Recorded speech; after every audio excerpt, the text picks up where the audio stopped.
Quit eating, folks, 30 seconds to showtime. Grab your seat, leave your drinks to the bar. Hold your breath, put your hands together. We present Stanford Bay's finest star. Who has danced with the Mayor of Guinea? Who has dined with the Queen of Vermont? We trace the voyages of Sinbad. Corresponded with the men who can't love us to be.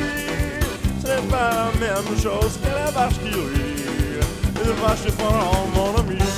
And hello, welcome to another edition of the G Spot. I'm Geoff with the G, and today I'm talking with a really good guy, musician out of New Orleans, Louisiana, the one, the only, the amazing Dr. Sick. How is it What's going? going? How's it going, G Spot? I'm glad I found you.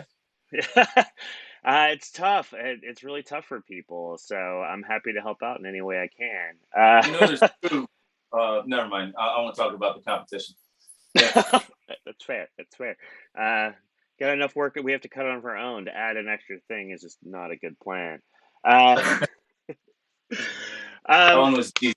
That one was very deep. well, if you do it right, yes. Yeah. Um, How PG or X is this show anyway? oh, we can cuss all we want. We just can't we just can't show things, but we can talk about stuff. So, I mean, you can fucking cuss if you really fucking want to. I'm Fucking a fine. white man in America, and if I want to show my nipple on the internet, there's nothing to stop me. That's Just very, saying. very true. And you're far enough from the camera, it can be construed in anything else. But yeah, no, I haven't, so far, I have not had any issues with male nipples so far. Well, I actually have a tattoo of a woman's nipple over my male nipple, so I don't know. I'll That's, put that. I think rules are stupid, don't you? I agree, especially when they're kind of arbitrary sometimes. It's one thing to have something nice, hard, and fast. I know this is a hard rule. I'm down with that, but it's like this is a hard rule, except, and then I'm just going. I know Scab, our good friend Scabs the Clown. He wanted to make pasties of his nipples to give to all the burlesque performers, just to really mess up with algorithms. Uh, I think there was something going around for a while where it was just like a IG sticker of a male's nipple. So Yeah. so you would just censor your nipple with a more boring, hairier nipple, I guess. Well, that's kind of. Yeah. I think that was the plan with Scabs. Except he has like weird, like one of his nipples. He has like a little spider web and stuff like that. So it gets really kind of wonky and just. I think it's more disturbing like seeing a whole group of burlesque performers with the exact same nipples. So. I think that's strange at all. No, in the best possible way. It's just one of those things that just it's like that weird kind of unnerving thing. Like you look at it, you go, "Why does that look not right?" And you can't. It takes a minute to figure out what it is because it's not obvious. You just know They're it's off. sisters. They're sisters. Genetically, they have very strong nipple genes on their mother's side. Oh, father's side. Father's side. Not make this weird. I have my nipples. Yes. If you hear jingle jangles, it's because my attention-hungry shepherd is running around back and forth trying to make me play with her. And hopefully she doesn't knock this whole camera stand thing down, but we'll see. Yeah, no, that's fair. Literally, like right before we got on, I had to walk my husky, who was getting really anxious, and so when we were timing this out, I went, "Okay, good. Let me walk him real quick so he's calm for the next hour or so, or until he gets bored. Yeah. And he'll come and bug me." She's going to be a little mad at me today because I got a rehearsal and then a gig, which is my second gig since Hurricane Ida. Like, not the second time I've played music, but the second time I've played at a venue that's open for, like, buy drinks while there's music going on. I don't know if your viewership has ever made it down to New Orleans. I don't know. You got a pretty heavy New York viewership. New Orleans and New York have very few things I would say are actually in common, but one of them is you don't have to leave to see people from the rest of the world because everyone eventually ends up in New York. Everyone eventually ends up in New Orleans. Oh, So that's very true. Actually, like I only moved here back in July, and I used to live in like Houston and like yeah, Austin, Texas. So it's one of no, those. yeah. Oh yeah, I It, forgot about that. So but most of Frenchman Street is like that's one of our entertainment like strips here. It's a pretty famous place. They took a lot of damage. I know a couple of the clubs are going to take their time, not just repairing, but using the excuse to renovate. Plus, we just had a pretty insane spike with the Delta variant. So between Delta and Ida, they could fuck off, both of them. We've just had a really, really unfortunately slow economy. We had to cancel Jazz Fest. A lot of festivals had already been moved a year and then moved another 6 months from like our springtime festivals in New Orleans were moved to October. And then the Delta variant, like we started crowding hospitals all over the state. Louisiana is really good at mixing up messages. It's just, such a drag sometimes when you're like, I live in a very liberal place surrounded by a very conservative place, and we just can't get anything done because we're too busy arguing over does this blue match or is we got to go red, and it's just you know what I mean. Yeah, no, I completely understand. I lived in Texas for most of my life. In liberal areas for a lot of it, so yeah, no, I get it. I totally get it. It's crazy. I will have to say the one good thing we had living in Houston when Harvey hit is like, dude, Houston was on the spot about fixing everything. I mean, so I thought that was nice. Like, pretty much all Harvey damage is gone, as opposed to New Orleans, where they're still having shit problems with Katrina. And so I think that's still kind of crazy. You sure about that? What kind of problems we have? No, they're not big things, but there's still some elements that they still had. Like, you're going, yeah, we're going to repair it after Katrina, and they still hadn't repaired it as of when, I guess, like right after Harvey. It may have been since a couple of years ago, but for a while it was Harvey was almost fixed, and there were still a couple items in big items in New Orleans that had not been fixed from Katrina. Not many. I mean, it's not like it was half the city, but like there's still like it's like comparatively speaking, I don't think Houston had a quicker turnaround. I don't think you're thinking about New Orleans. I think you're thinking about South Louisiana and Katrina. There was definitely problems well outside of New Orleans that are still going on. I mean, that's fair. Orleans Parish is basically like, I'm not bragging. I'm not saying we didn't just have a really bad one. There was a lot of back padding because the Army Corps of Engineers that rebuilt the levee budget protocols instead of trying to prepare for an imaginary storm in 100 years. They prepared for an imaginary storm that would wipe out the town and like ignored protocols and rebuilt better than they were supposed to be allowed to. So that's a thing. For about 10 years, there were still some areas just 20 minutes, half hour from where I live that were uninhabitable. But even before Katrina, you would never say that was New Orleans. I mean, if you were traveling around the country, it might be the easy answer. Where are you from? You'd be like, New Orleans, but not if you're in it. It's like, no, I get it. Do people from New London, Connecticut just tell people that they're from New York City? Is that just easier? Like, because it's just not, and it's right there, but it's just not. So, like that's parts of places around here. And I've been going down south 3 days a week with Mardi Gras crew, the crew of Red Beans, and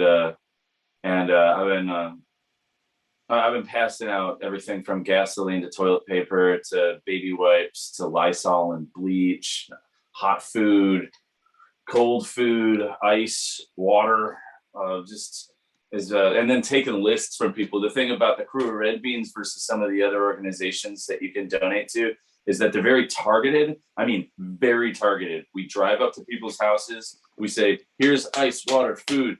What kind of music you like? I'll put it on the car. Come shopping in this. We have like 8 cars in a row. Come look at what kind of cleaning disinfectants and stuff we got. Take whatever you need. And then we get out the pen and paper. What's your name and address, baby?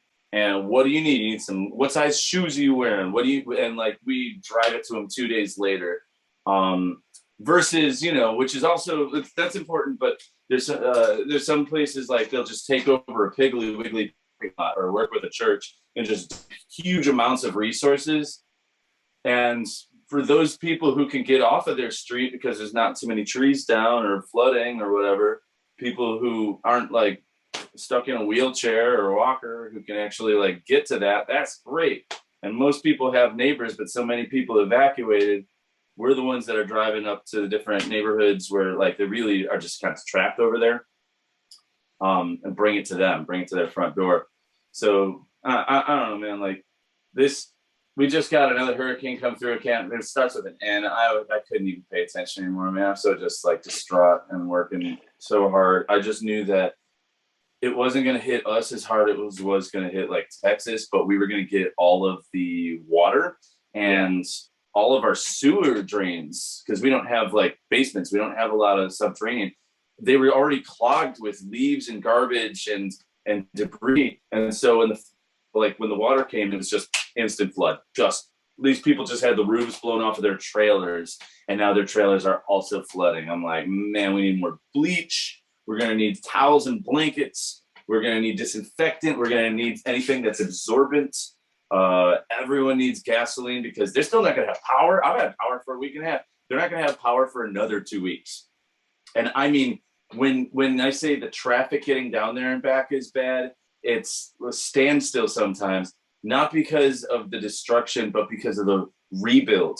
You'll just see a quarter-mile parade of insanely big and powerful trucks that do everything from drilling holes into the grounds to put new telephone posts in, delivering the telephone post, getting up on top of the electrical with cherry pickers, and you'll just see literally like 50, 60 of these trucks in a row on every major street. You never know what street's going to be closed.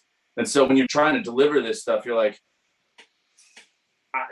well, that was closed yesterday, and GPS is saying I got to go this way, and there's no power, so there's no more GPS. Let's everyone stay in the group. I can't make text messages anymore. We lost cell phone tower. It's just like, it's stressful, but the reward at the end of it is just knowing that people are like,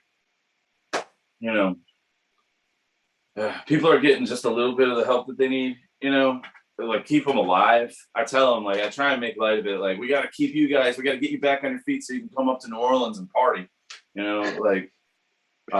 any laugh that you can get out of them, because they got nothing, man. They had nothing, some of them, before they got the shit kicked out of them by these hurricanes. Walking around, my buddy is like, this neighborhood got the shit beat out of it. And I was like, yeah, and then there was a hurricane. Like, they had nothing. Just so rough. So that's how the last like 3 weeks. Yeah, 3 weeks a month. Yeah, I've been keeping up with all your social media stuff, and then throwing like anytime you or any of the other performers I know in New Orleans or like have any sort of links, I've been trying to throw more eyes at that sort of stuff, so that way you get some help you need. I remember watching you helping was it like some elderly people like on like a third or fourth floor or something? No, it was every floor. All right, this is kind of hard to explain. I'm gonna call it an old folks home because I don't know what else to call it. But they are not an assisted care center. It's just an apartment complex that has a commissary where you have to be old to even apply to live there. So you have to have something wrong with you. So it's basically a building full of stubborn people who are like, I don't need no doctor. I just want to be around people my age. And so they're all over the country. These things are hotels, the bed bugs. There's like, it's really unfortunate that you have like these elderly people in their 70s, 80s, 90s who like did everything. They raised their family, they've raised their grandkids, and now no one's taking care of them. Anyway, there's one very specifically, it's like 8 blocks from my house. It's around the corner from one of the clubs I play at all the time. And some of the old people there, some of the old timers, they come downstairs with their walker and they like watch the bands from the windows. So you get to know them a little bit. I've helped them out before. But man, one of my contemporaries is charging his phone off a generator at that club. And this woman, Miss Brenda, comes down and tells him, we haven't had food delivered in 4 days. And I'm like, well, what are they going to do? Drive to the grocery store? There's no grocery store. There's no driving for these people. What do you mean you haven't had food delivered? It dawned on me that they signed a thing on their lease that says the building and the representative, they take no accountability for your safety. Now that's usually talking about if someone needs to take regular diabetic medicine or whatever. But this is like, no, in the clause, fine print, we don't have to help you. There's people who are on like the 6th floor of this place who can't move, and they lost the power for long enough that the elevator was not working right. They had no ice, they had no water for 4 days. So I lost my shit. I got a hold of as many people as I could. Short story long, within 3 days, they were evacuated by the city because I got a bunch of attention around there. Because a lot of people, and that's when I started working with Crew of Red Beans, because I made a stink, and Crew of Red Beans is really good at doing that kind of thing in a much nicer way than I am. But I think the asset, Devin, who runs Crew of Red Beans, started the whole thing. Man, that guy's clever because he hires musicians to volunteer. He pays people who are gig workers to volunteer. And then we're empathetic liberals. As soon as you get your paycheck, you're like, I'm going to Costco. What do you need? Bleach? We spend like our whole paycheck on more things that we donate right back into it. I told him to his face, I was like, you got to stop paying people. You got to stop paying. This isn't a sustainable business model. You're going to run out. And he's like, so you lost how much money? And I was like, that's neither here nor there, man. I'm safe. He's like, okay. If I got normies down in New Orleans, how many followers do you think they got on Instagram and Facebook? Because if I hire only musicians, it multiplies that by 20 or 30. So all of a sudden, where I would have like, a few donations, I have more than I can deal with. And I'm using it to pay the gig workers, artists, musicians, dancers who are just out on their ass.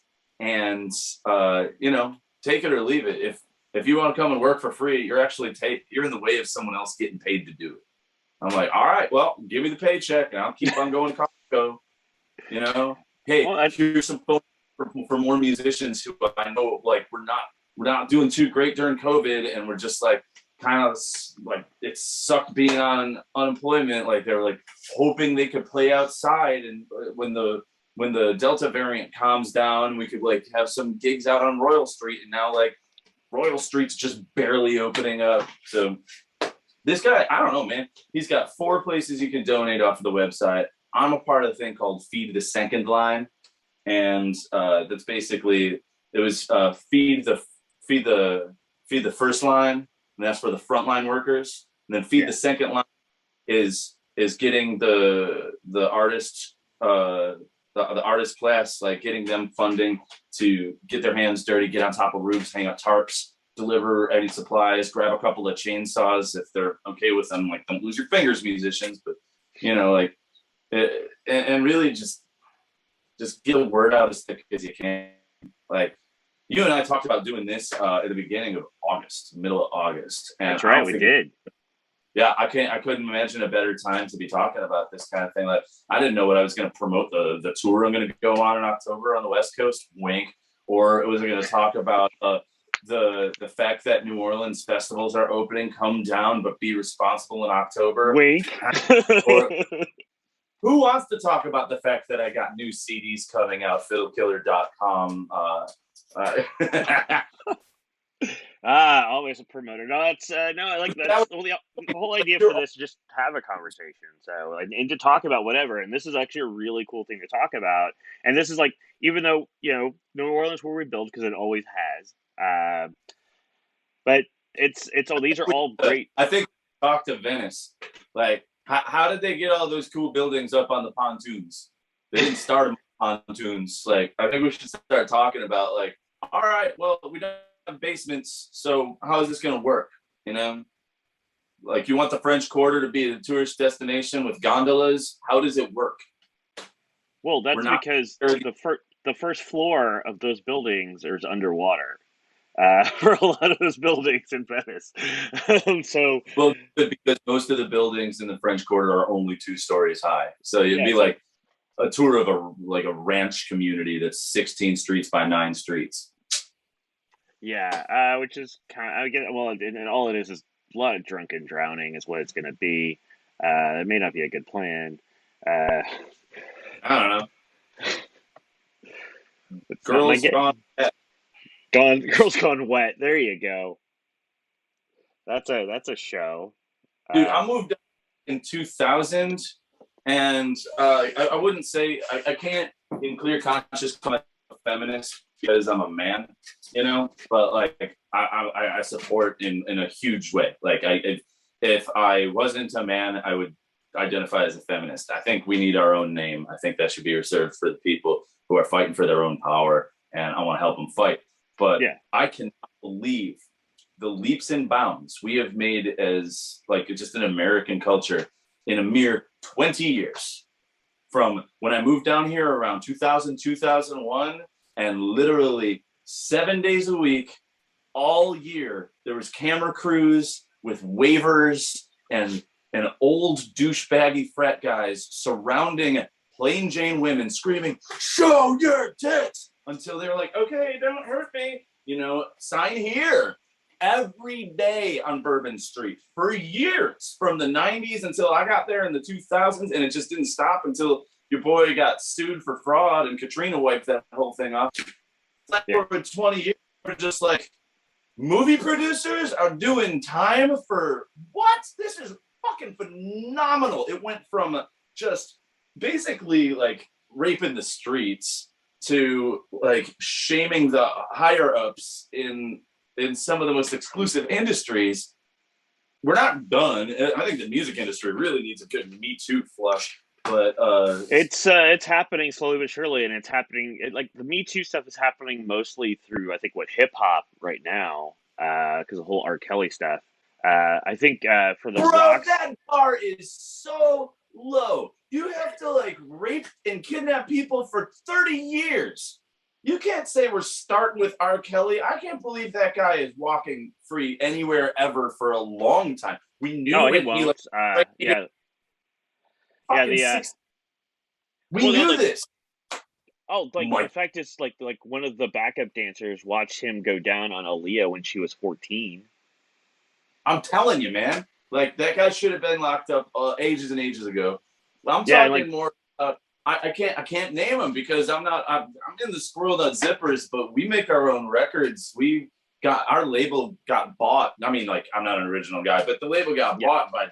Not like we were on some skeezy like, hey, I could make you a star. Zip. It wasn't really in that kind of a world. It was like a lucky event that the artists got signed in the first place. The last weird band. But that LA bullshit always comes with a little caveat, quid pro quo. Maybe not 100% all the time, but you gotta watch out. It's not just R&B. Like, no, I'm not saying it's not just that. I think that's where the wave is starting. Is all I'm meaning. I mean, it's going to floss through, and I think the way the music industry kind of imploded on itself without getting into that, just because of how business is done in music nowadays versus how it used to be done. It doesn't work the same way anymore. So a lot of the power control, like with labels, stuff like that, doesn't exist in the same level it did then. But I think we're seeing that wave of Me Too just starting in the R&B rap world and just sweeping through stuff. Eventually, we're gonna get shit coming down about Diamond Dave and stuff like that. I'm sure with all the old like 80s rock, 70s and 80s rockers. Well, I was just thinking about Motley Crue, and I'm like, well, where do you draw the line between partying with someone and then saying "suck it" or else you're never gonna work again? That's what's happening in the entertainment industry. It's besides like your pedophile rings and shit like that, which is unbelievable that that's a term, but believe it. But no, the idea of like, I can make you famous, suck my cock, and then sign right here, and then you're not famous. Like that it's just unbelievable how skeezy shit's been for all of recorded music. Well, it's like all the recorded media, because you go back, because like that film, like the old movie, and like Hollywood in general, it was Hollywood from 1910 on. It was like how it was founded on. You want to be famous? This is what you got to do. And then that bled over. For everybody, but you're gonna make this movie for me. Yeah, they're called sex tapes now, and you can record it with your phone. But there was a time where, and it probably still is some pretty sketchy shit out there. It's like, I need to know that we can trust each other. So I need something that I can say, look, the whole world sees this unless you do what you're told. And hey, if you do what you're told, money, fame, come on, man, you see the whole world. It gets pretty greasy in some of the bigger, nastier places. Oh, yeah. It's so hypocritical. I can't imagine how many scabbed knees there have been in the last 30 years of Nashville pop music. Like, just, ugh. Can you imagine? As somebody who used to work in I used to work in the music industry, like on the label side. So I was never to the level where I can, make any sort of claims to ask people to do stuff. All I did was listen to music and tell them who they should sign, which they never listened to me, much to their chagrin, because all they wanted to do is the next Creed album, not cool hit music. But I still there were still some moments where things seemed kind of sketchy, but I went, what? And then I would talk to my musician friends who were female. I go, yeah, that's not a label, or that's not a dude you want to hang out with.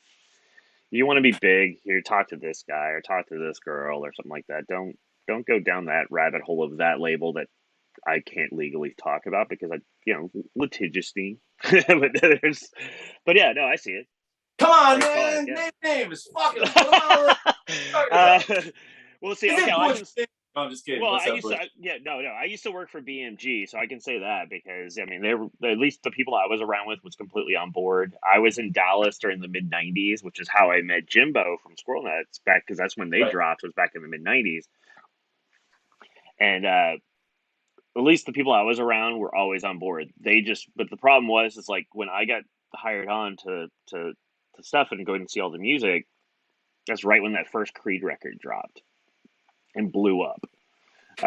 Because small label, $1 billion sales with an album, and so then everybody wanted to have their next Creed. They wanted to have their Creed, and I went, yeah, I know that's Creed over there. Here's this cool band that sounds like Faith No More on methamphetamines. This is a cooler band you want to sign. Literally, I love those.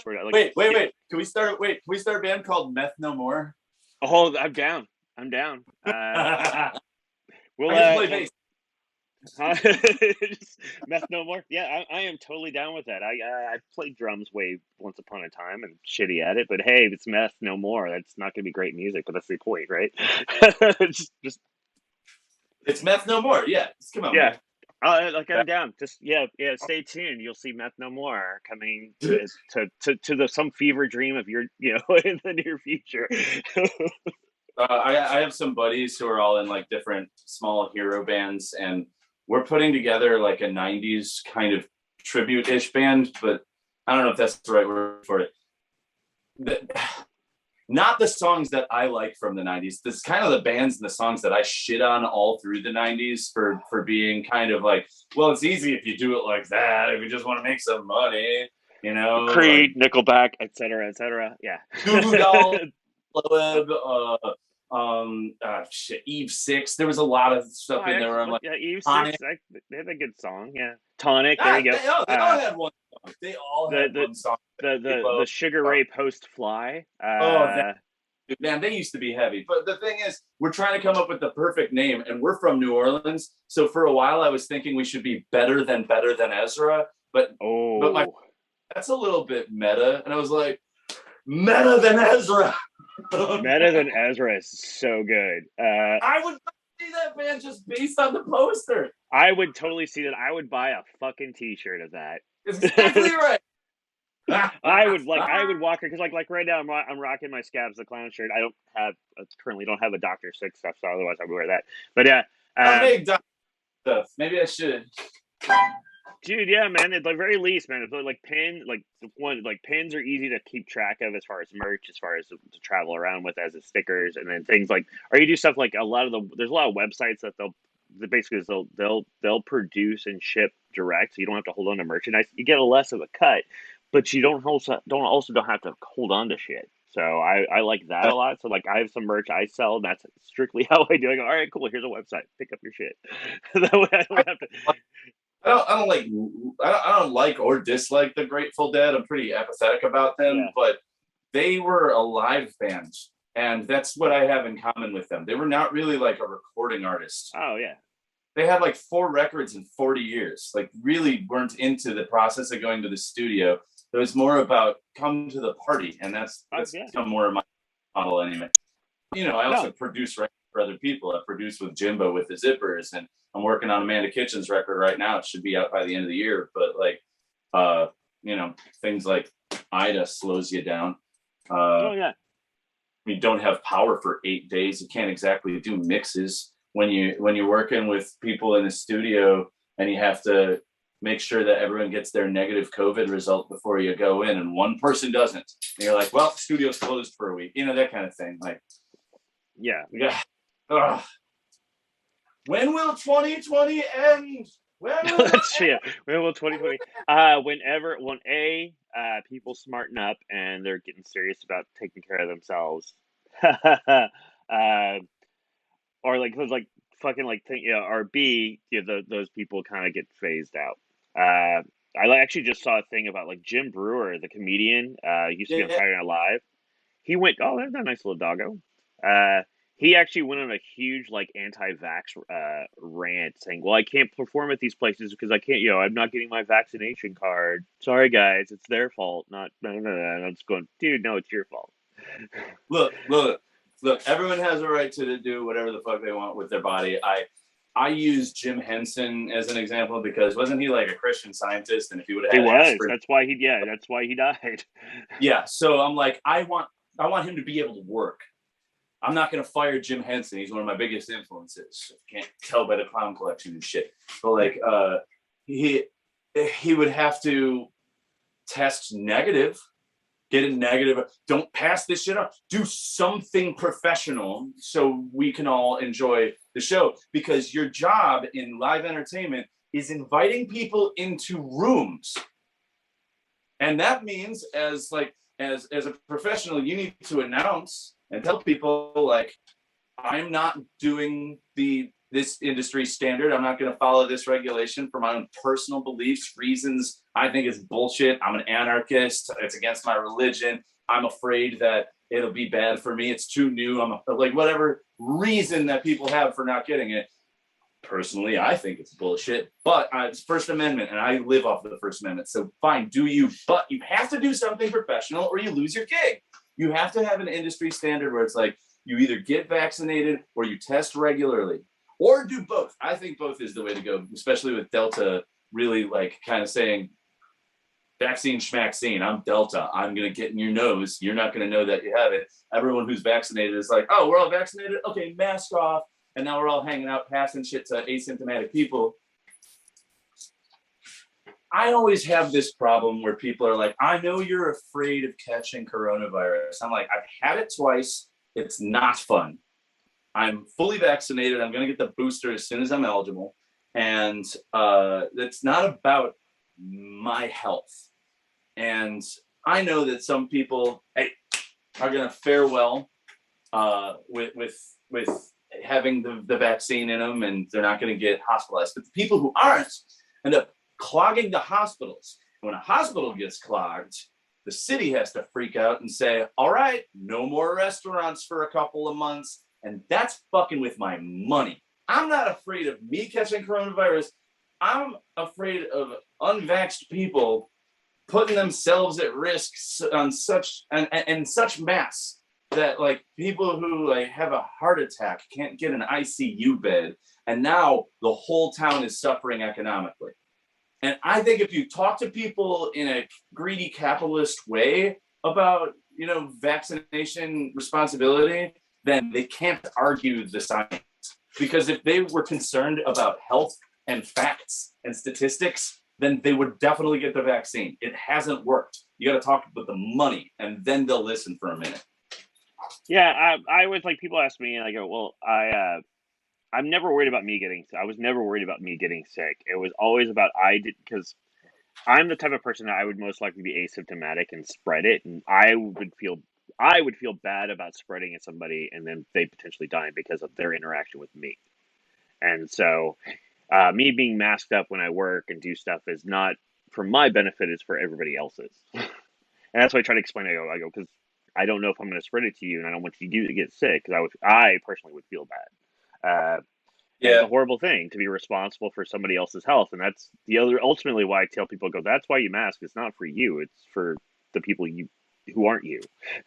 Just, I don't think it's necessarily like a constitutional thing to require people, but they're fucking listening, man. We're going to close the country again. You get it? We're going to shut down again. It's happened twice in New Zealand.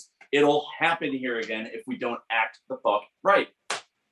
You want that? Do you remember how much money Amazon made because we were locked down? How much of that money did you make? You think we're going to get another CARES stimulus? We can't fucking do that. Not to mention the mental fucking people who would get locked down again at this point.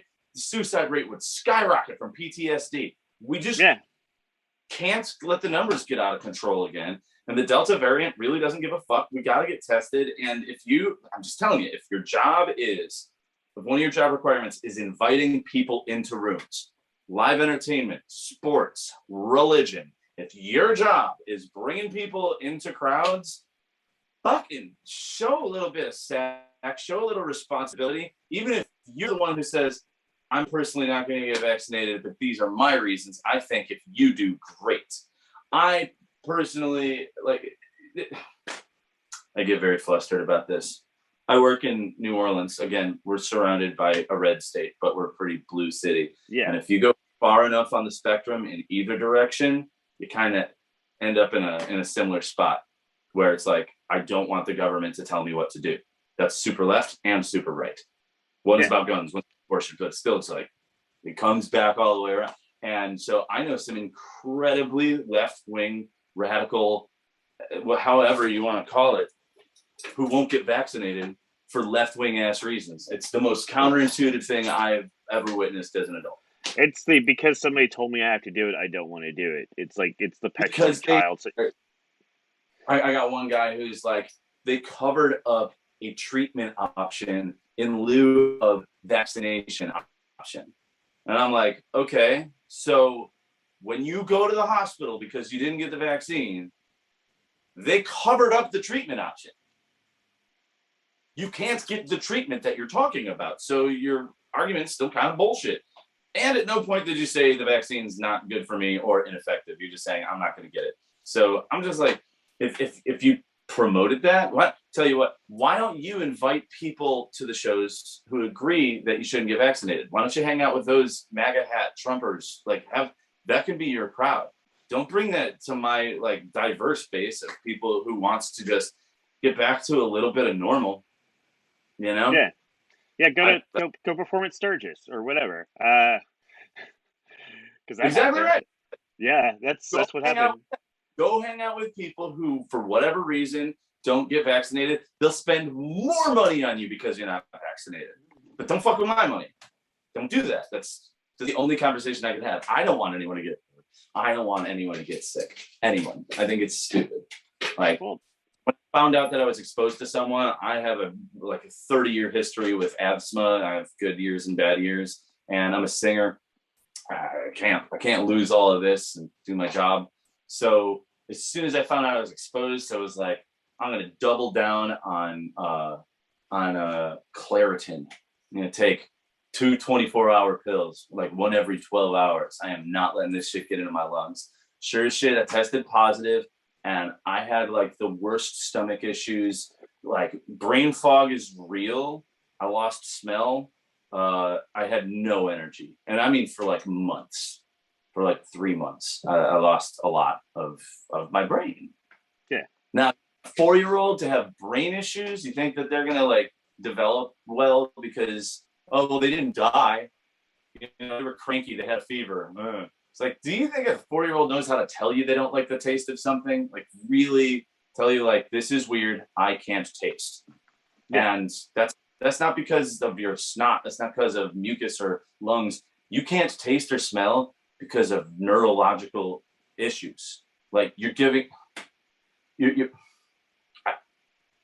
But again, if you talk about the science and the health, then if that was going to do it, then these anti-vaxxers would have already gotten the shot. You got to talk about something else. You got to talk about the money. Yeah, that's for the people who respond to that. It's the religious folk. The evangelicals, I should say, not even the religious folks. The evangelicals is where the issue now is, because really there's only one official religion that abstains from all science, and that was the one we talked about earlier, which the ironically named Christian Scientists.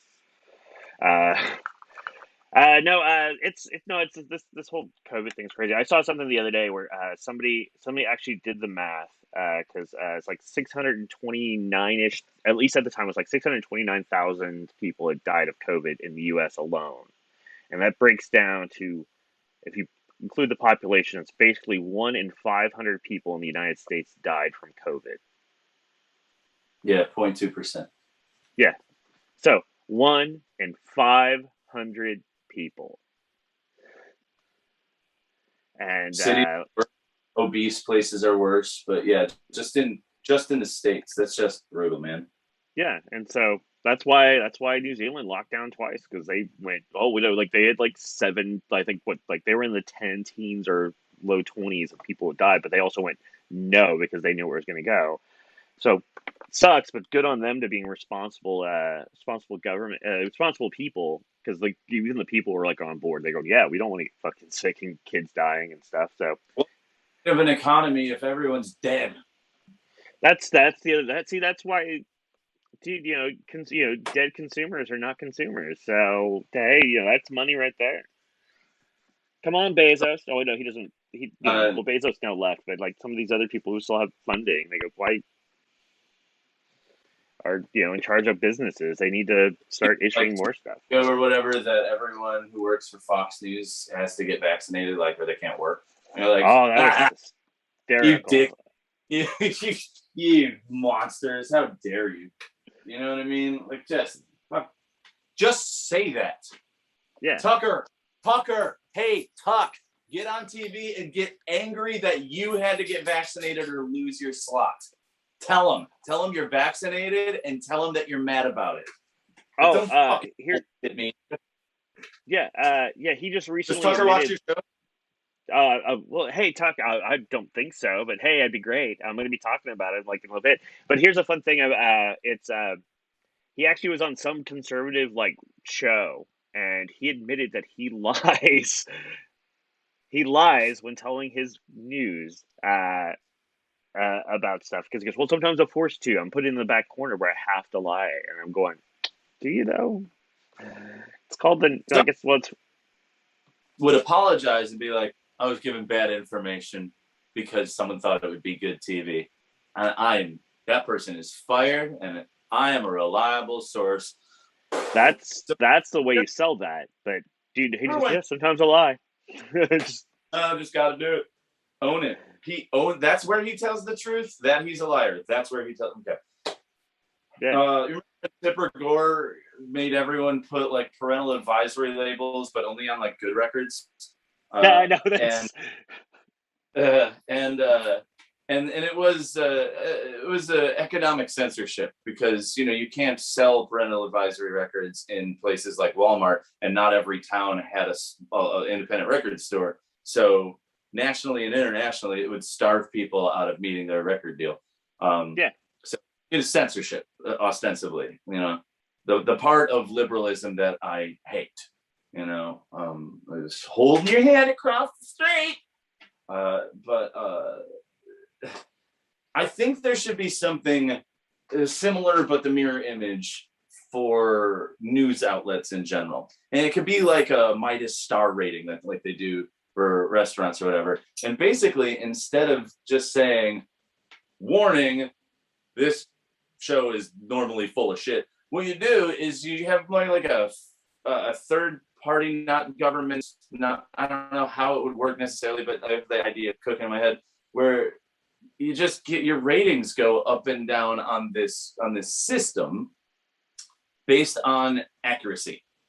There actually is like they just recently posted like all the quote unquote news programs, and this year they started including podcasts, because podcasts became a big thing. Yeah, but it's not at the corner of the television screen like it was on the record. Oh, you want it like that? No, this is, you have to look at what it is. But yeah, you want something like actively live. It says, "Oh, Hannity's only got a 2.3 out of 5. What's wrong?" And I don't watch any news that gets a 4. But then they can also say like, ha, ha, ha, CNN is horseshit too. And I'm like, we know. It's all entertainment television at this point. It shouldn't have the ratings it does. If you want to learn some shit, I go to The Guardian, I go to NPR, and actually, like, I use my stupid Alexa thing to listen to just the like updates on CNN, Fox, and NPR, and I find out what stories cross all of those, and then I go and look up really what the fuck happened, because all of them are skewed these days. But you got to start somewhere. Like, okay, Afghanistan, everyone's got something bad to say because it's a fucking nightmare. Yeah. Now, what actually is happening? You know, okay, so we know it's terrible, and we know a lot of people are going to die, and we know a lot of people have died, and it's not slowing down. But where does blame lie? I love that nondescript ass. What do we do? Dick Cheney ain't around anymore. The people that are kind of responsible for it are well and gone. Either they're just retired or dead. Like half the economic problems we have now is because of fucking Reagan. But half. Oh, I was using this term. We're using trickle up economics down here in Louisiana, where basically we're flooding my community of artist poor people who are then going to other poor people and hooking them up, who are then going to pay it forward and help up their poor people. And it's the only way to help poor people. You don't give it to rich people so they'll help poor people. They only ever help other rich people. Yeah. Trickled down my nuts. That's stupid. Yeah, all right. No, trickle up. No, it's called the downpour economics, where you're flooding the low stuff with all the help. Is the idea? It's a downpour. The trickle down, because the rain doesn't come down, so you barely get in the shower. So now it's just a downpour. Maybe, I don't know. That's a thought. But yeah, that's like. But that's that's like why that's partially why the news stuff is fucked up, is because of Reagan times. It's dude fucking, you know, the foundation was laid where corporations could be quote unquote citizens. Shit like that. Citizens who police themselves. Yeah. So on and so forth. Like things like, you know, like that's where like the corporate tax bullshit started really coming into play, and all that other stuff, and it's just that's where that come to play. Afghanistan, fucking Bush W. That whole team, let's just call it Rumsfeld, Condoleezza, the whole team. Yeah. Really should have bet on all that. Yeah, and just so it's like, it's just, and then it's just that, you know, a lot of stuff that happens just because it's systemic, where regardless of who might be going to office, they're all but required to follow certain lines because of things built even back earlier than these people. Like you can go like FDR waylaid a lot of stuff, which did a lot of good, but he also set up systems that kind of fucked people over later, especially because it created this kind of trail that people had to follow as presidents, and people abused it. Anyways, everybody's watching this. They're going, didn't realize, talking to a music guy. We're not talking about music at all. We're talking about random like economics and helping people in New Orleans, which is how it works. But I think so. I think this is all song fodder. I think that shit. Yeah, it is. That's why I think. Okay, let's take it to music. I think that music is one of those it's one of the historic glues, because it makes you let go of any prejudice. If you're good, if you want to work with good players, there's gonna be gay, Jewish, black. It's gonna be whatever, white, straight guys. It's gonna be everything, male, female, non-binary. You're going to end up in a situation where you're like, well, I didn't know anyone like that when I was a kid, but that piano player is so good, I don't think I can live without it.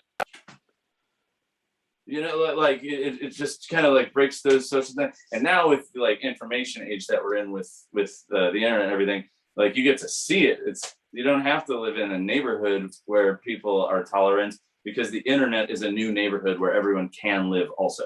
You know? Yeah. You're gonna have some relative or neighbor who talks trash on black people, and you're just like, but I love Erykah Badu. What are you talking about? Like, what do you mean? You know, examples. But and then I think that the music scene in the States, I think predominantly, I mean 80% of people who are in this industry it seems maybe I'm just in my weird bubble or whatever, but it seems pretty much like liberal on the border of progressive. So if you like a band and you're a Trumpy guy, there is a 80% chance you would probably piss that band off if you met in person. You know, like I'm just saying, like, and I hate to say Trumpy, but he made it real easy. He's got a one syllable name. We know what it means. Old conservative racist who wants the 1950s.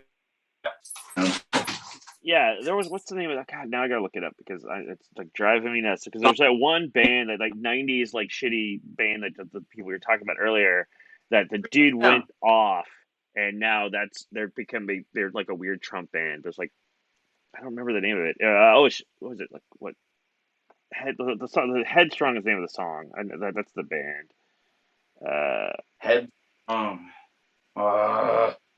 Trapped. Sorry. Dude, yeah, the name of the band is called Trapped. Trapt. Yeah, no, that dude. Oh, they spelled it wrong. Are they like new metal with an NU? Yeah, they were back in like probably like late '90s, maybe 2000.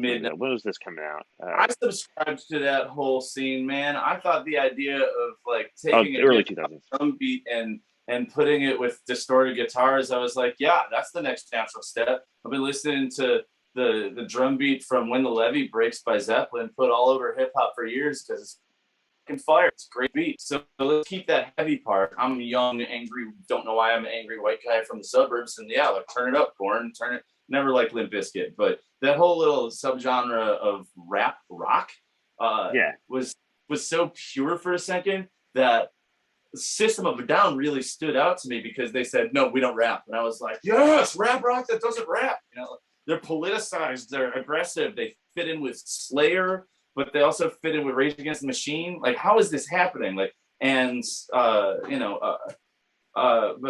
then you go and you look back, like watch that Woodstock documentary. I'm not trying to promote shit I'm not a part of, but the Woodstock '99 thing, and you're like, oh yeah, the biggest bands in that scene took all of the like misogyny and homophobia and violence out of hip hop, and that became predominantly what they were about. And you're like, well, what about the political shit? What about equity? What about, like, you know, I love NWA because they were punk as fuck. I agree. Not get radio play. They were awesome. The Body Counts and fucking Ice Cube and Public Enemy. God, the Public Enemy. You don't name your band something like that unless you're gonna do some shit, you know? Yeah. No, they did. They actually had a pretty good. They actually had a pretty good track that came out like that last year. That 45 was an off. Yeah. I say 45, not because I'm afraid of saying his name, but because he loves his name being talked about so much. I'm denying him that pleasure. Yeah, but no, like Public Enemy, the fact is like they because they had kicked out Flavor Flav for a few years because Flav went Flav. But he came back and was part of that track, and it was actually a pretty good track. I played it on my because when I'm doing the Devil's Hour, which is another show I do, and I always open the show by finding some weird video. Either it's like weird and political, or just odd, and that would just work out. Oh, it's good and political, especially like the whole Black Lives Matter movement that happened this past summer. It just like really just kind of resonated very well to kind of add into that sort of stuff. But yeah, no, I agree 100%. All those people. If Limp Bizkit went political, how off-putting would I gotta have faith. What if that guy started talking about, the plight of his people? Like, it was right on the brink. You almost had to be Armenian to talk about injustice if you were in anything in that new metal genre. You couldn't be in Static X. But you could be in Soulfly. That's true, Soulfly, yeah, because Max, that's.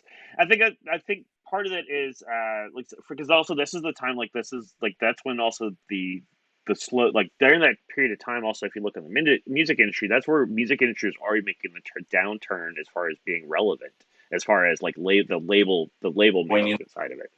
Yeah, but man, you see Biohazard. Yeah, you had bands going on back then. The name of that record was State of the World Address. These were bands that would tour make people beat the shit out of each other in a mosh pit, go back to their shared hotel rooms and watch C-SPAN and smoke hella weed and come up with song lyrics about things that pissed them off. You know, you always had Mojo. You always had these people who had you always had the Dead Kennedys, and it didn't make its way into that white hip hop crossover thing that happened in the middle of the 90s.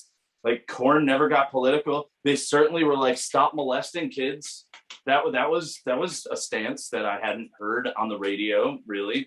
What the fuck is Kid Rock except like a fur coat and a fedora? It was like a fashion show, you know. He's Michigan redneck, and also if you want to see, he's also one of the people that you'll most likely see at a MAGA rally. So hey.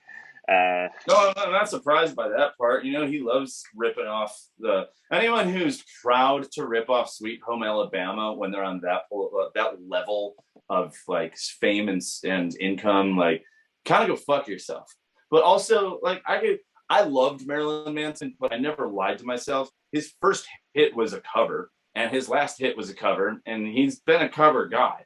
Same as Limp Bizkit. Biggest two songs besides Nookie or whatever, break stuff, was Faith by George Michael's and Behind Blue Eyes by The Who. These are bands that took an already existing hit and lo and behold had another hit with it. You're like, what are we doing? It's like, are you Sonny and Cher? What are we doing? Like, I know you guys have a pen and paper. Write a song. You know, maybe people like it. Or maybe it's funny because it's you. It's funny that the tough guy with the Yankees hat is singing a song by the gay dude. You know, it's just fucking weird industry shit. And it's with the label, because the label at that time, label was trying to clamor anything to make money, and so that's why that sort of music came into play, is because that made money. Like all these other bands and smaller stuff still made important work, and a lot of their stuff trickled down for a lot of people, but just the labels in the music industry said, you know what, we don't want messages for like broad Spain radio. Nobody cares about that. You had to we find want bands. to take teenagers' lunch money. They're mad about bullies, so we're gonna write songs about how bullies suck, and we're gonna take $18 a record because they want one song. Yep. Remember exactly what it was. I cannot believe that. I feel so old when I'm like, well, I remember before CDs. And I remember after. Yeah, I remember. Yeah, I remember 8-tracks. So yeah, vinyl was already vinyl was already started phasing out in the 80s. But like you said, 8-tracks and cassettes. But that's the thing, is like, I was joking for a decade, like, oh, I don't have enough technology to play a record. I only have my CD player. You can't even get them in your car anymore. Like, that shit it was so short lived. Really, like 30 years, and it was gone. You know, late 80s, and it's basically gone now. Why would you get a CD when you can get a high res MP3 or WAV file to your phone? Industry's just totally changed. Well, we were talking about how record deals you don't have the same kind of situation with labels. Well, you don't really. I don't know if people pay any attention to this outside of people who work in this industry. You don't really get a record deal anymore. You get what's called a 360 deal, and they deal with everything for you. They book your tour, they do all your publicity, they get your photo shoots, they get your merchandise, they do your ticket sales, they make your record, they do they make your videos, they do all of that, and then you pay them back with like live shows and t-shirt sales. Downloads, it's a very small percentage of what the music industry actually makes their money off of.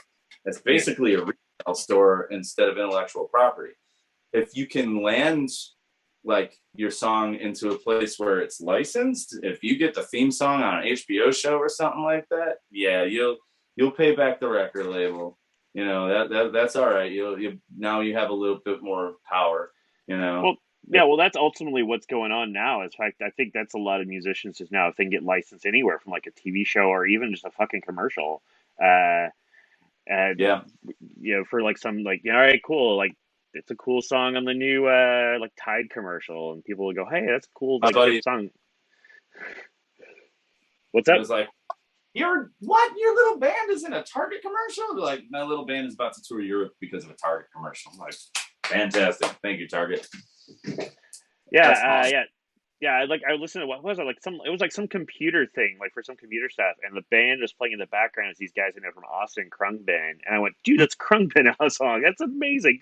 Good for those little guys. And then I saw another little band, the Golden Dawn Orchestra had a song on some other like car commercial, and I was going, what? These little tiny bands are getting really good play, and they're really amazing. So I'm really happy for them. So we're actually just about out of time. Can you believe it? No, gotta go. Yeah, I it's know, right? totally No, cool. no, it's perfectly fine. When the world gets a little right again, and you're actually doing like big stuff like that's Doctor Sick related. We'll bring you back on. We'll talk about not Yeah, music for another hour. sounds love talking about not music. I will say really quick, let me just do the shameless thing. At the end of October, the Squirrel Nut Zippers are going back on tour. We're going to do it as safely as possible. So don't expect to meet the band after the show. Like we've already talked about, we're not even going to like go to bars afterwards because there's like really 15 people in our pod. That's enough. We're just going to stick to ourselves on the bus and throw really cool parties all the way from Phoenix to Seattle. West Coast tour at the beginning of end of October, beginning of November. snzippers.com. It's probably scrolling at the bottom. I mean, if you come down to New Orleans, we're reopening. I got gigs that are happening a few days a week, and hopefully we'll get back to that normal before I got to go back on tour. I got a new record coming out for my band, The Late Greats, hopefully by November. I got a new record coming out that I produced by Amanda Kitchens. It's her follow-up record, and that should be coming out.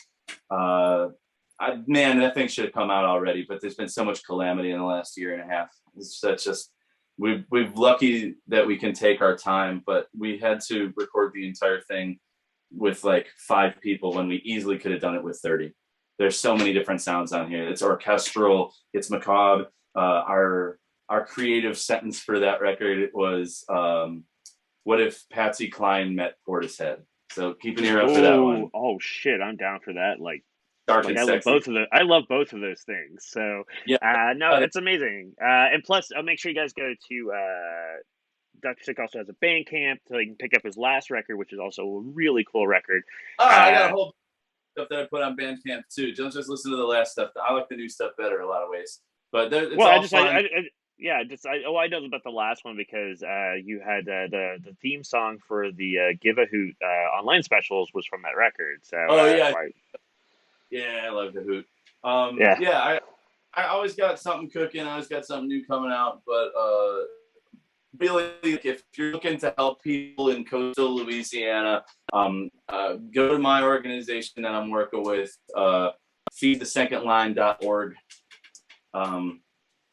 But, if you're going to donate to anyone, do a little bit of research. If you donate to Red Cross, they stockpile that money until the next tragedy. If you want the money you sent to be used now, go to the smaller organizations, do a little bit of research, see what the star rating is, figure out what's really going on.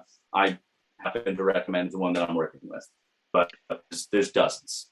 And I know, and that's a great organization. I've worked with them. I've helped throw eyes and sent money to that one, so I know it's what's that because I do a lot of research to it too. So that's a very worthwhile one as well. And plus, it keeps people fed, which is that's never a bad thing, regardless. So, all right, Mr. J. Thank you very much. Thank you. Yeah, thank you, Sig, so much. We'll talk to each other soon. Anyways, thank you guys. Be cool, be cool, and be groovy. And as always, keep drinking. Thank you.